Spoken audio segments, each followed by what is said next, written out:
मिसमा एक साहबी हैं इमाम सादिक अलैहिस्सलाम के, तो वो आए इमाम की खिदमत में, इराक के रहने वाले थे। इमाम ने खुद पूछा क्या तुम अहले इराक से हो? उसने कहा जी मौला। इमाम थे मदीना में, तो इमाम ने फरमाया कि क्या मेरे जद हुसैन की ज़ियारत पे जाते हो, क्या बार बार जाते हो? मिसमा ने कहा मौला कम जा पाता हूँ, इसलिए कि मैं बसरा का रहने वाला हूँ और बसरा में उस वक्त कई दुश्मनान अहले बैत थे और अब्बासी खुलफा के कुछ जासूस भी थे। कहा मौला वो जासूसी करके मुझे ये खतरा है कि कहीं वो मेरे अहलो अयाल को, मेरे घर को नुकसान ना पहुंचाएं। बहरहाल तकैया भी अपने मकाम पर। तो बोला मैं कम।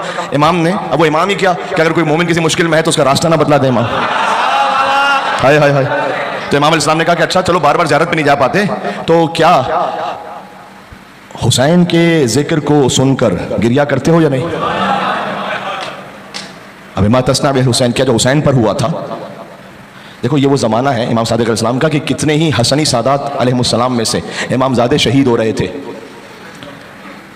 इमाम सादिक ने ये नहीं कहा कि तुम हुसैन पर गिरिया कर रहे हो तो क्या साथ में इनको इनको इनको भी मिला रहे हो या नहीं मिला रहे हो। और तवज्जो रखना, मैं कुछ कह रहा हूँ। कहा हुसैन पर गिरिया करते हो? नहीं, वही हुसैन के मसाइब पर। इमाम हुसैन के गम और गिरिया और आज़ादारी में खालिस रखें इसको, प्योर। इमामजादों का भी, कितने इमामजादों का खून वो मिल नहीं सकता इमाम हुसैन अलैहिस्सलाम के गम के साथ। अब मैंने कह दिया जो समझ में आ रही है बात, प्योर रखो। अली इब्न अबी तालिब जो ना गयूर है, उसे फकत हुसैन की आज़ादारी चाहिए, हुसैन उसके बच्चों की आज़ादारी चाहिए, करबला वालों की आज़ादारी चाहिए। कोई होता वहां पे पलट के कहता कि मौला करबला तो इतने सालों पहले हो गई थी, आज के लिए कुछ करें, जो जिसे जो करना है वो करे, लेकिन आज़ादारी अब अब्दुल्लाह हुसैन अलैहिस्सलाम में। गांधी से ना सीखो इमाम हुसैन के बारे में, कायदे आज़म से पढ़ोगे तो फिर ऐसे ही होगा। ठीक है, जिसने जिस हद में कहा, गांधी साहब ने कहा, नेल्सन मंडेला ने कहा, तुम्हारे पास काला बाकर और काला सादिक है, वहां से सीखो इमाम हुसैन अलैहिस्सलाम को। खाली इमाम हुसैन कोई रिफॉर्मर नहीं है कि जिसकी जो मर्जी आएगी अपनी सियासी तहरीक के लिए इमाम हुसैन को जोड़ देगा। इमाम हुसैन जरा रिवायात को जाके पढ़ो कि इमाम हुसैन, अच्छा ज़ियारत आशूरा इमाम तालीम फरमा रहे थे, तालीम करता इमाम बाकर और इमाम सादिक है, तो घुसा देते ज़ियारत आशूरा में भी वक्त के यजीदों के कुछ नाम। ना ना ना, उसी यजीद पे लानत भेजो जो हुसैन के ज़माने में था, जो प्योर है ना उसे खालिस रखो। बाकी जिसने जिस तहरीक पर अमल करना है वो चलाए अपने मकाम पर, लेकिन इमाम हुसैन की आज़ादारी वो जो हमें सिखलाई है, मैं आप यकीन फरमाइएगा। बनी अब्बास का मैं एक बात कॉन्सेप्ट क्लियर करना चाह रहा हूं अपने जवानों के लिए। बनी अब्बास आ रहे थे, बनी उमैया का डाउनफॉल था, इमाम बाकर इमाम सादिक का जमाना, 132 हिजरी में बनी अब्बास की हुकूमत कायम हो गई है। और तो उस वक्त जब इमाम ने ज़ियारत इरशाद फरमाई ना, जिसमें बनी उमैया के बड़े बड़ों का नाम लेकर इमाम ने लानत भेजी, तो यकीन जानो पॉलिटिकली सियासी तौर पर वो बनी अब्बास को भी सूट करता था कि इमाम बनी उमैया पे लानत भेज रहे हैं। क्यों? उनके दुश्मन थे वो। समझो बात, नहीं क्या कहना चाह रहा हूं। फिर भी इमाम ने कहा ना ना ना, कोई बात नहीं, लानत किसी पर होगी, उसी शिमर पर, उसी इब्ने ज़ियाद पर, उसी यजीद पर। जब नए नए किरदार बनाओगे ना तो दीन में तहरीफात शुरू होंगी। बड़े इत्मीनान से कह रहा हूं मैं, और आज कोई मेरे सामने मुनाजरा कर ले आके, कालर बाकर और काला सादिक से करना मुनाजरा, उसूल काफी से करना, बहरुल अनवार से करना, लाके जेब की किताब से कहीं लाके ना करना मेरे सामने। दो जुमले अरबी के पढ़ने आते नहीं है, हमारे सामने बोलना शुरू कर देते।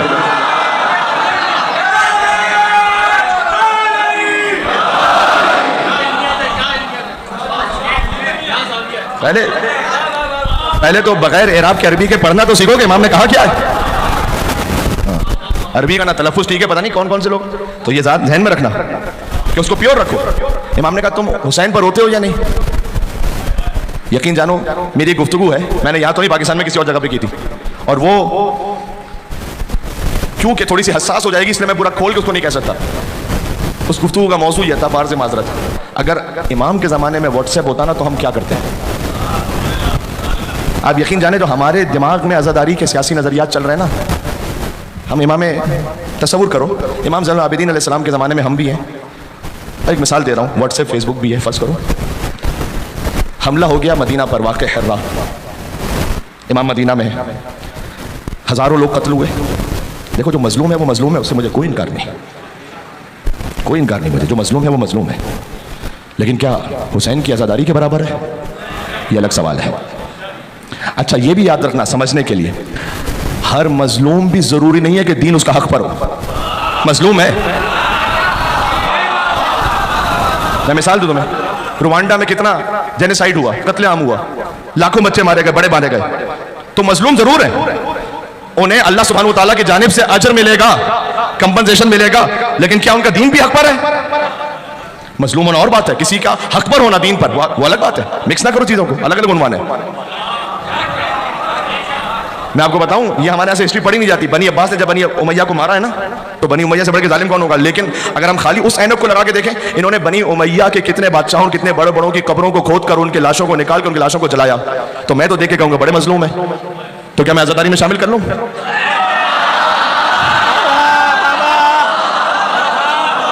जरा समझो।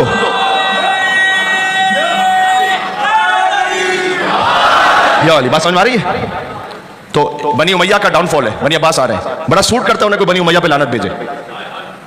ये एक जुमला जो खामखाई देखो ज़हनों को तशवीश में डाल दिया जाता है। जब भी कोई आपसे कहे ना कोई बात आज़ादारी के बारे में, उससे कहो यार कालर बाकर तो दिखाना जरा, आपके अपने जहन की पैदावार है या इमाम ने फरमाया है? सिर्फ सवाल करो। मेरे लिए हुज्जत तो कालर रज़ा है, कालर जवाद है, वो दिखाओ। जो कहते हैं कि जो गुजर गया यजीद उस पर तो लानत भेजना बड़ा आसान है, आज के यजीद पे भेजो। तो इमाम बाकर अलैहिस्सलाम के लिए भी बड़ा आसान है, वो जो गुजरा हुआ यजीद है ना उस पर लानत भेज दे इमाम, उनके लिए भी आसान था ना। मैं उस जमाने में बात कर रहा हूँ। तो जो उस वक्त का यजीद था उसके उस पर लानत भेजना मुश्किल था, जो गुजर गया था, जो गुजर गया था वो तो मरकब गया था। इसलिए कि बनी अब्बास तो बनी उमैया के खिलाफ लड़ रहे थे। इमाम ने फिर भी क्या कहा? अल्लाहुम्मा लना वला ज़ालिमिन ज़लमका मुहम्मद व आले मुहम्मद व आखिरत आबैन लहु ज़ालिक अल्लाहुम्मा लना लिसाबत लती जहादल हुसैन व शायद व बायद दाबत लक़त अल्लाहुम्मा खुस्सन तवल ज़ालिमिन बिल मिन्नी वब्दा बिहा वल सुम्मा लना सानी व सालिस व राबि अल्लाहुम्मा लना यज़ीद खामिसा व लना उबैदुल्लाह इब्न ज़ियाद व इब्न मरजान व उमर इब्न सअद व शिमरा व आला ज़ियाद व आला अबी सुफयान इला यौमिल क़ियामह।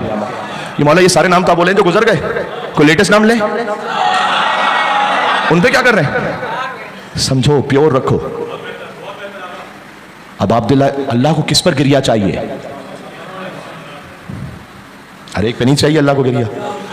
मैंने कस किया मजलूम होना, दिल से हमदर्दी होना किसी का, वो साथ में, इसमें कोई शक नहीं है, कोई शक नहीं है। लेकिन गिरिया किस पर चाहिए? अल्लाह को चाहिए हुसैन पर, अल्लाह को हुसैन पर चाहिए गिरिया। हुसैन पर गिरिए से होगा दिल पाक। तो इमाम ने, अब अगर हम होते इमाम ज़लालुद्दीन के ज़माने में तो शायद हम ये कहते कि वाक़ई हर्रा हो गया, हज़ारों लोग मारे गए। आप जानते हैं कि मस्जिद नबी को इस्तबल बनाया गया, सुना है आपने? ये सब हो रहा था। तो अगर मैं अपनी छोटी अकल से देखूं इमाम आज़ादारी कर रहे हैं, इमाम ज़ैनुल आबिदीन, मैं कहूँ मौला आपकी आज़ादारी का फ़ायदा क्या? यहाँ पर इतने लोग मारे जा रहे हैं, मस्जिद नबी की बेहुरमती हो रही है। आप कसाब से पूछ रहे तूने ज़िबा करते हुए पानी पिलाया था या नहीं पिलाया था? बकरों को देख के रो रहे हैं आप, यहाँ इंसान मारे जा रहे हैं। बात समझ में आ रही है मैं क्या कह रहा हूँ? बकरों को देख के रो रहे हैं, अरे यहाँ इंसान मारे जा रहे हैं, पता नहीं कितने औरतों की बेहुरमती हो गई है। तो आप उसे आज़ादारी में लेकर आए ना, तब आपकी आज़ादारी पूरी है। यकीन जानो हम इमाम ज़ैनुल आबिदीन के बारे में पता नहीं क्या कुछ बोल रहे होते उस वक्त, क्योंकि हमने आज़ादारी को जो है अपने छोटे दिमाग से समझा हुआ है, जहाँ कहीं जिसको चाहता है उठा के फिट कर देता है। और इसलिए कि आज़ादारी के हकीकी वारिस इमाम ज़मान अलैहिस्सलाम है ना, और वो पर्दा गैबत में तो कोई पूछने वाला नहीं, कोई बोलने वाला नहीं है। हाँ, जो भी बोल दो उनके नाम पे। तो बात समझो, कालर बाकर काला सादिक से ऐसे बात करो आज़ादारी के बारे में। और जब आपने एक स्टेप उठाया ना, आपने कहा देखो दौरे हाजिर के यजीद पे मैं लानत भेजता हूं उस पर, लेकिन आज़ादारी का मामला कुछ और है। बात समझो, मिक्स ना करना बात को। जब आपने दौरे हाजिर का यजीद बनाया तो पता नतीजा क्या निकलेगा? खुद ब खुद उसके मुकाबले में कोई दौरे हाजिर का हुसैन भी हो जाएगा। इसलिए जब आप एक स्टेप, एक जाविये पे गलत चले ना, तो फिर उसके बाद एक के बाद एक के बाद एक के बाद एक मामला शुरू हो जाएंगे।